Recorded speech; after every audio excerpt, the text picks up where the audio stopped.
hacíamos un recorrido en centros de salud de San Miguelito buscando la opinión de los residentes y usuarios de algunos centros de salud sobre la aprobación en tercer debate de una ley que pretende extender los horarios en algunos centros de salud.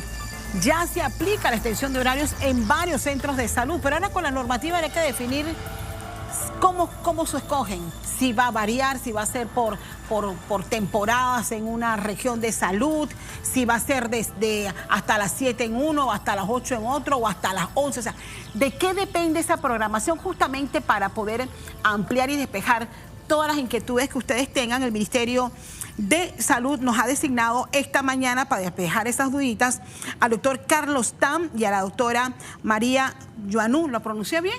Juanú, ¿así? Bien, bienvenidos. Ellos son de la Dirección Nacional de Provisión de Servicios de la Salud.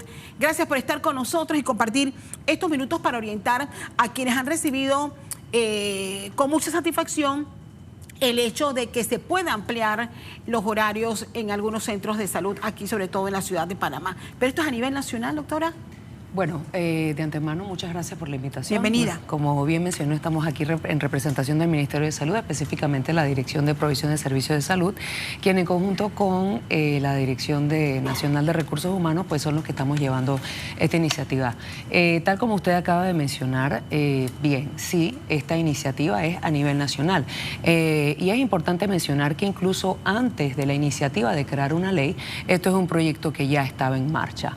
Desde el inicio de la actual gestión, por decirlo así, y como parte de las promesas del señor presidente y de la gestión del señor ministro, el doctor Fernando Boyd, pues se viene trabajando a nivel nacional con la extensión de instalaciones que están en el primer nivel, o sea, los centros de salud, sus centros de salud que están en áreas determinadas. Por otro lado, también tener en cuenta que el hecho de que un centro de salud, una instalación de primer nivel, labore 24 horas, pues no es algo nuevo. Si bien es cierto, pues tenemos conocimiento que los centros de salud o las instalaciones, bueno, centros de salud, vamos a llamarle centros de salud, que están en áreas de difícil acceso, áreas comarcales, áreas muy alejadas, pues ellos sí operan 24 horas y esto desde hace larga data. Entonces, esta iniciativa más que todo con el propósito de extender la cobertura de atención de manera estratégica. Ahora bien, la ley, según se nos estaba explicando ayer, la recién aprobada establece que un centro de salud en cada región de salud. Correcto. ¿Eso es factible?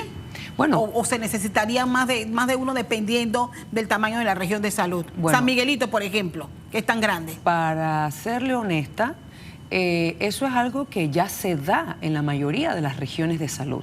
Si bien es cierto, hay instalaciones en primer nivel que aún no cuentan con el horario de 24 horas, pues por muchos factores.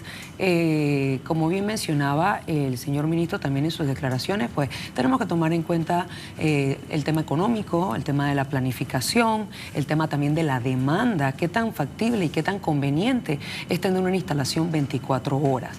Y como le mencioné, sí existen actualmente instalaciones de primer nivel que operan, porque si bien es cierto la ley menciona una instalación de primer nivel que esté 24 horas y una instalación de segundo nivel con capacidad de hospitalización y camas también 24 horas. Y eso lo tenemos en la mayoría de las regiones de salud. Doctor, ¿qué demanda esto sobre el personal que se requiere tener para poder hacer un horario extendido? Muchas gracias por la pregunta. Definitivamente se necesita una planificación, un presupuesto, insumos y medicamentos para que podamos llevar esta parte de tener todas estas instalaciones abiertas en una extensión de horario. Como dice la doctora Junó, definitivamente hay varias instalaciones que ya están teniendo esta extensión de horario actualmente. El tema de las farmacias. Hemos escuchado y el comentario recurrente de quienes utilizan los centros de salud dice, sí, pero es que ¿de qué me vale que me atienda un médico a las 10 de la noche si la farmacia está cerrada? ¿Cómo se está haciendo para poder responder a esa solicitud de los usuarios de los centros de salud? Bueno, definitivamente en estos centros de salud donde tenemos jornada extraordinaria, Junto con la Dirección de Recursos Humanos se está evaluando tener el personal de farmacia. En todos los casos no necesitamos tener un farmacéutico. A veces se requiere solo un asistente de farmacia para que pueda brindar ese servicio de poder dar los medicamentos en ese momento. Así que eso es lo que estamos evaluando. Ahora bien, el tema de seguridad. Ayer si nosotros, sin saberlo, cuando acudimos al centro de Torrijos Carter, porque es uno de los que atiende muchísima gente, nos encontramos con que en la noche anterior se había reportado una balacera. Y sabemos que allí, este centro de salud, los médicos han tenido que enfrentar a situaciones muy, muy peligrosas por la zona en que se encuentra. Y sabemos ya que ese centro de salud atiende hasta las 11 de la noche. Contra viento y contra marea y contra todo lo que les ha pasado en estos últimos años. Y lo que ha pedido la comunidad es que, bueno, claro que van a aplaudir la extensión de horario, pero necesitamos más seguridad. El tema de seguridad va a definir si se mantiene la extensión de horario en algún centro de salud. O ustedes están planificando en algunos tan apremiantes como Torrijos Carter pedir a la policía aumento de seguridad. Bueno, mira, es una pregunta bastante interesante y también considero que también es un poco compleja, ¿no? Porque así como mencionamos a un inicio que requerimos de una planificación estratégica precisamente por parte de nuestros equipos de trabajo para no solamente identificar, seleccionar aquellas instalaciones que van a tener el horario extendido, también tomando en cuenta que la Policía Nacional forma parte del Ministerio de Gobierno, los estamentos de seguridad no son parte del Ministerio de Salud, vamos a decirlo así. Si bien es cierto, pues el Ministerio de Salud tiene un personal de seguridad. Sin embargo, no son uniformados, no son policías, no es personal que está armado. Entonces, en este caso, ya correspondería a los equipos técnicos que estamos, por decirlo así, en la parte operativa, pues comunicar esta necesidad a los tomadores de decisiones y que sea entonces mediante de despacho a despacho, de señor ministro a señor ministro, donde se haga una solicitud de seguridad, porque así como el ministerio tiene su planificación, pues es importante también tener en cuenta que los estamentos de seguridad tienen la de ellos. Entonces, ellos, yo tengo entendido que ya tienen una programación que está extendida para el año 2026 y no es algo tan simple o tan descomplicado como decir, oiga, necesito X cantidad de unidades para cubrir, porque ellos ya tienen una programación. Tienen su Entonces, lo que nosotros se va a aplicar en el 2026 es lo que ya se ha estado trabajando desde el año anterior. ¿Cuántos centros de salud operan ya con horarios extendidos? 120 instalaciones de salud tenemos a nivel nacional con extensión de horario. ¿Y cuáles son esas horas topes? Hay algunas instalaciones que operan hasta las 7 de la noche, hay otras que operan hasta las 11 de la noche y definitivamente hay algunas instalaciones que son 24 horas. Las que les puedo decir que, como dijo la doctora Junot, definitivamente las que se encuentran en áreas de difícil acceso normalmente operan 24 horas por la ley, una ley que ellos tienen para operar ese tiempo. Ahora bien, el mensaje a los usuarios de los centros de salud, porque a veces, y nos ocurre mucho en el caso de los cuartos de urgencia, ¿cómo hacemos buen uso de ese servicio para no saturarlos?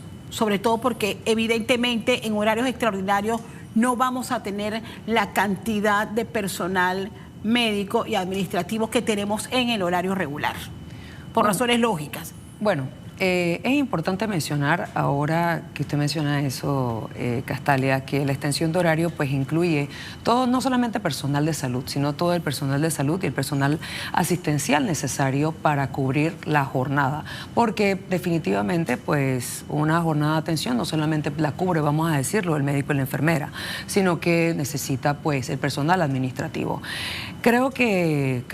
Definitivamente el Ministerio de Salud tiene un desafío, vamos a decirlo así, en temas de educación y de promoción y de promover a la comunidad. Nuestros equipos deben estar en las calles comunicando y actualizando a las comunidades acerca de los horarios de los centros.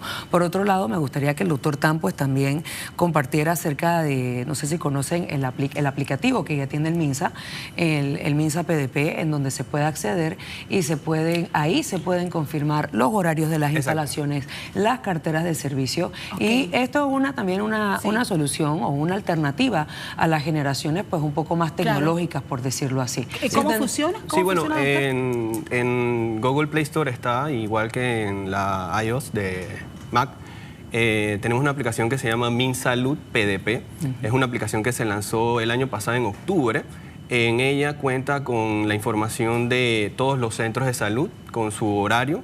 Inclusive está asociada al MAPS para que pueda saber a qué distancia está usted de ese centro de salud, y definitivamente la cartera de servicios, como dice la doctora, para saber si la necesidad que usted tiene está cubierta en ese centro de salud. Qué bueno saber que existe esa herramienta. Les agradezco a ambos venir a compartir esta información de mucha utilidad para todos ustedes que han recibido también y han aplaudido esta medida que, si bien es cierto, ya el Ministerio de Salud venía implementando en varias regiones de salud del país. Gracias por compartir con nosotros. Bienvenidos siempre a Noticias AM. Joanny, ¿qué te